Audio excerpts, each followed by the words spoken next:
भगवत गीता में भगवान कृष्ण ने कहा है, कर्मण्येवाधिकारस्ते मा फलेषु कदाचन। यहां तक कि तुम्हें फल की चिंता करने का अधिकार नहीं है, केवल कर्म करने का। हम यह सीख सकते हैं कि कैसे एक निष्काम कर्मयोगी अपने कार्यों में समर्थ रूप से लगा रहकर और फल की चिंता किए बिना अपने जीवन को एक सकारात्मक दृष्टिकोण से देख सकता है।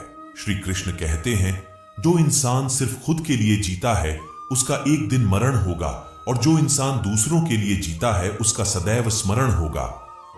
दूसरों को नियंत्रित करने वाला शक्तिशाली हो सकता है, लेकिन स्वयं को नियंत्रित करने वाला उससे भी अधिक शक्तिशाली होता है।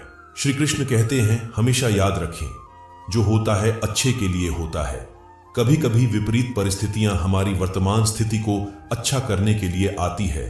कामयाब होना है तो एक बात गांठ बांध लो, पांव भले ही फिसल जाए लेकिन जुबान कभी नहीं फिसलने चाहिए। अपने काम को कभी कल पर नहीं डालना चाहिए, क्योंकि ऐसा व्यक्ति समय को महत्वपूर्ण ना समझकर उसे व्यर्थ ही गम आता है और अंत में उसके पास कुछ भी करने के लिए समय नहीं बचता। श्री कृष्ण कहते हैं, वह किसी के भाग्य के निर्माता नहीं है, व्यक्ति खुद अपना भाग्य लिखता है। आप जैसा बीज बोएंगे आप वैसी ही फसल काटेंगे, आप जैसा कर्म करेंगे आपको वैसे ही परिणाम मिलेंगे।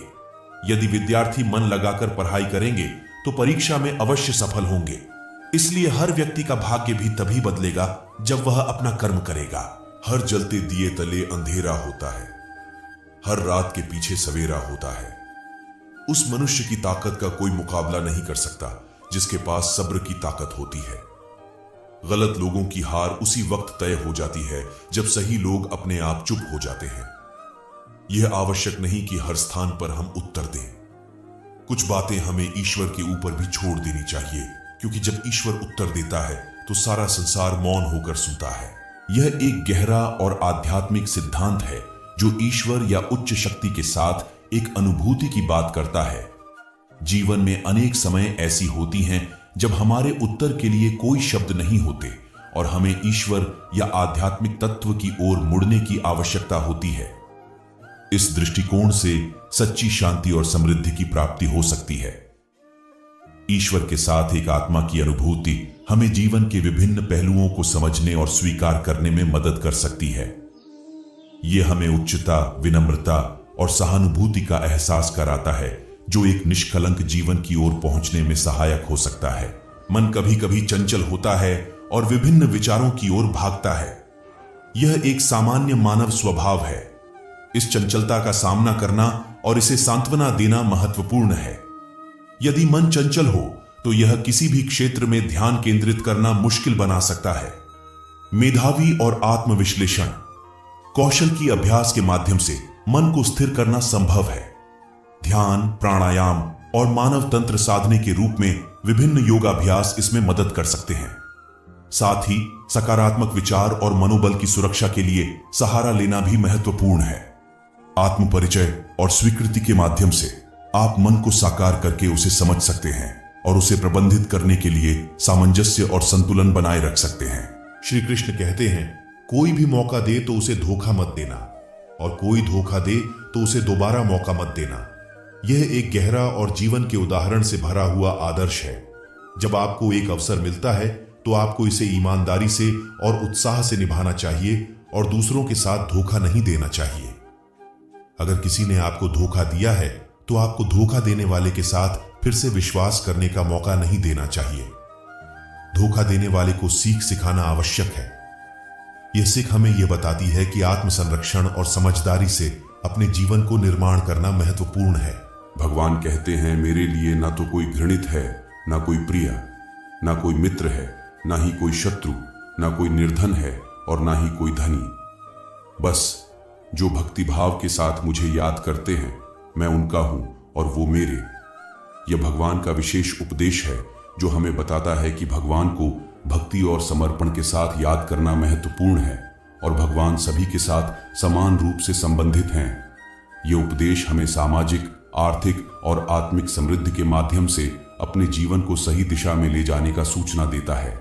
दूसरों की जिंदगियों में झांकने से कुछ नहीं मिलने वाला। सबका जीवन विभिन्न होता है और एक व्यक्ति के अनुभव और स्थितियों को समझना एक चुनौतीपूर्ण कार्य हो सकता है। हमें अपने मकसदों और योजनाओं के प्रति समर्थ रहना चाहिए और दूसरों की तुलना करके खुद को नकारात्मक रूप से नहीं देखना चाहिए। इससे हम अपनी स्वयं की सफलता और खुशी की दिशा में प्रगति कर सकते हैं। अपने लक्ष्यों और स्वप्नों की प्राप्ति के लिए समर्थ रहकर हम अपने जीवन को सार्थक बना सकते हैं और दूसरों की सफलता से भी प्रेरणा ले सकते हैं, लेकिन तुलना नहीं करनी चाहिए। जिसको जीवन में आराम करना बेहद प्यारा है, उसे मेहनत करना अच्छा नहीं लगता। भला वह व्यक्ति कैसे सफल हो सकता है? व्यक्ति को यह तय करना होगा कि क्या है उसके लिए महत्वपूर्ण। सफलता के लिए लक्ष्य तय करें और उन पर केंद्रित हों। अपनी सफलता के लिए स्वयं को प्रेरित करना होगा। यह मोटिवेशन को बढ़ाता है और मेहनत को सार्थक बनाता है। यदि व्यक्ति को मेहनत में आराम पसंद है तो उसे अपने काम की प्रक्रिया में सुधार करना चाहिए, ताकि उसे यह महसूस हो कि काम करना भी आसान हो सकता है। समय समय पर आत्म समीक्षा करनी चाहिए और देखना चाहिए कि क्या वह अपने लक्ष्यों की दिशा में सही मार्ग पर है या नहीं। आराम का मतलब है शांति और सुकून, लेकिन यदि यह बना रहता है कि काम में उत्साह और मेहनत की भावना कम हो रही है, तो आराम की मात्रा को समीक्षित करें। सफलता के लिए मेहनत की आवश्यकता है, लेकिन कोशिश करें कि यह मेहनत आपको प्रसन्नता और आनंद में भी रखे। अहंकार से मुक्ति प्राप्त करने के लिए व्यक्ति को अपने आत्मा को समझने और दूसरों के प्रति समर्पित बनने की दिशा में काम करना होता है। समर्पण और सहानुभूति द्वारा अहंकार को त्याग कर व्यक्ति अपने जीवन को सार्थक बना सकता है और साथ ही उसके चारों ओर के लोगों के साथ भी समृद्धि प्राप्त कर सकता है। दोस्तों, आपको एक कहानी सुनाता हूं। एक समय की बात है, एक हरित पहाड़ियों से घिरी छोटी सी गांव में एक युवा लड़का अर्जुन नामक था। बहुत कठिनाइयों का सामना करने के बावजूद अर्जुन में एक अदम्य उत्साह था, जो विश्वास करता था कि जीवन में कभी हार नहीं माननी चाहिए। अर्जुन का परिवार मध्यम वर्गीय था, जो किसानी से अपना जीवन चलाता था। एक दिन एक अनपेक्षित सूखा गांव को प्रभावित करती है, जिससे फसलें सूख जाती हैं। एक समय के बाद हरित खेतों में एक सुनसान दृश्य परिणाम हुआ। गांव वालों को आपत्ति का सामना करना पड़ा और आशा की किरणें बहुत दूर दिखाई देती थीं। इस अंधकार में अर्जुन ने एक समाधान खोजने का निर्णय किया। उन्होंने गांव वालों को एक संवैधानिक प्रणाली बनाने के लिए विचारित किया, जिससे भविष्य के लिए पानी संरक्षित हो सके। पहले तो गांव वालों ने इस पर विश्वास नहीं किया, पर अर्जुन की अड़चन और भरपूर साक्षरता ने अंततः समुदाय को प्रभावित किया। गांव वालों की सहायता से अर्जुन ने दिन रात मेहनत करके वर्षा जल संग्रहण प्रणाली बनाने में जुट गया। धीरे धीरे प्रणाली का निर्माण होता गया, जिससे गांव को एक आशा की किरण मिली। समुदाय के सामूहिक प्रयास और अर्जुन के नेतृत्व ने पलटेन और जल्दी ही सूखे हुए भूमि ने पुनः प्रसन्न दृष्टि पहन ली। इस जीत ने अर्जुन की यह धारणा को और भी मजबूत किया कि जीवन में कभी हार को स्वीकार नहीं करना चाहिए। उन्होंने पूरे गांव के लिए संघर्ष करने का परिचय किया और वह गांव के लिए आशा की मशाल बन गए। जो कभी सूखी फील्ड्स उसकी सफलता की प्रतीक बन गई, उसका नाम गांव के हीरो के रूप में लिखा गया। जैसे ही अर्जुन बड़ा होने लगा, उसने अपने सपने को पूरा करने का निर्णय किया। उसने शिक्षा का पीछा करने का निर्णय किया, जो उसके संगीन सापेक्ष विचार में दूर था। अर्जुन ने दिन भर काम करके और रात के समय पढ़ाई किया। उसकी मेहनत और समर्थन का फल था कि एक दिन उसे अपने दृढ़ संकल्प को पूरा करने का अवसर मिला। उसकी जीवन में अनगिनत संघर्षों का सामना हुआ, लेकिन उसने अपने सपनों की पूर्ति के लिए किसी स्थिति को स्वीकार नहीं किया। अर्जुन की जीवन की कहानी एक दिन एक शिक्षक की नजर में पड़ी, जो उसकी उच्च शिक्षा में मार्गदर्शन करने लायक महसूस करता था।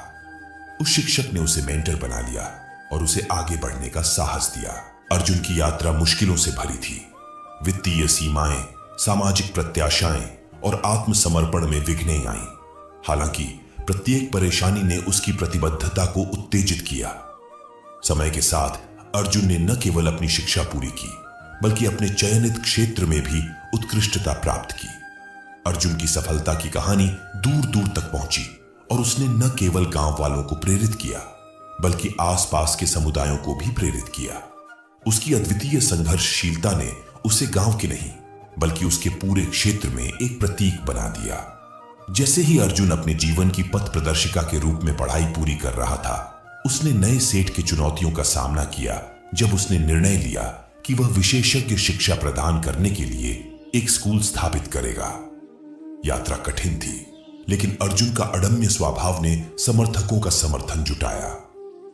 उसने समुदाय के साथ मिलकर रात दिन मेहनत की और एक ऐसा स्कूल बनाया जो न केवल शिक्षा प्रदान करता था, बल्कि छात्रों में सहनशीलता और सहयोग की भावना भी भरता था। वह स्कूल न केवल शिक्षा प्रदान करता था, बल्कि छात्रों में सहनशीलता और सहयोग की भावना भी भरता था। यह स्कूल भविष्य के नेतृत्व के लिए एक नर्तक था। प्रत्येक को आशा की भावना से परिपूर्ण होने की शिक्षा देता था। अर्जुन की सफलता और उसकी कहानी सदियों से बढ़ती रहेगी, अनगिनत लोगों में सशक्ति और संघर्ष की प्रेरणा प्रदान करती रहेगी। उसकी इस सफलता ने दिखाया कि जीवन की कठिनाइयों को एक अवसर में बदलना संभव है और हार कभी भी स्वीकार नहीं की जा सकती। जब अर्जुन अपने जीवन पर विचार करता तो उसे यह अनुभव होता है कि उसकी यात्रा का सार है आत्मा को समझना और दूसरों के प्रति समर्पण में सुधार करना। समर्थन और सहानुभूति से बाहर निकलकर आत्मसमर्पण में व्यक्ति अपने जीवन में संतुलन और समर्थन पा सकता है। अर्जुन की कहानी ने दिखाया कि हमें अपने सपनों की प्राप्ति के लिए संघर्ष करते रहना चाहिए और कभी भी हार नहीं माननी चाहिए। चुनौतियों को एक अवसर में बदलने की क्षमता हमारी संघर्षशीलता और आत्मविश्वास में निहित है। इस प्रेरणादायक कहानी के माध्यम से हमें यह सीखने को मिलता है कि जीवन की सारी चुनौतियों का सामना करके ही हम अपने सपनों को हकीकत में बदल सकते हैं। अर्जुन ने यह सिद्ध किया कि व्यक्ति अपने उद्दीपकों के पीछे अपनी मेहनत और संकल्प से किसी भी समस्या को परास्त कर सकता है। इस कहानी के माध्यम से हमें यह भी याद रहता है कि सफलता का मतलब सिर्फ मैटेरियल यथार्थ नहीं होता, बल्कि यह अच्छे मूल्यों, समर्पण और सहानुभूति के साथ जीवन में संतुलन बनाए रखना है। अर्जुन की कहानी ने हमें यह शिक्षा दी है कि चुनौतियों का सामना करना और उन्हें पार करना हमारी आत्मा को समृद्धि और स्थायिता की दिशा में बढ़ा सकता है। जीवन में सफलता प्राप्त करने के लिए हमें आत्मनियंत्रण, मेहनत और अवसरों का सही समय पर सही रूप से उपयोग करने की आवश्यकता होती है। दोस्तों, भगवान श्री कृष्ण की यह बातें अगर आपको पसंद आई तो कमेंट में जय श्री राधे कृष्ण जरूर लिखें और ऐसे ही प्रेरणादायक वीडियो देखने के लिए चैनल को सब्सक्राइब कर लें। धन्यवाद। जय श्री राधे कृष्ण।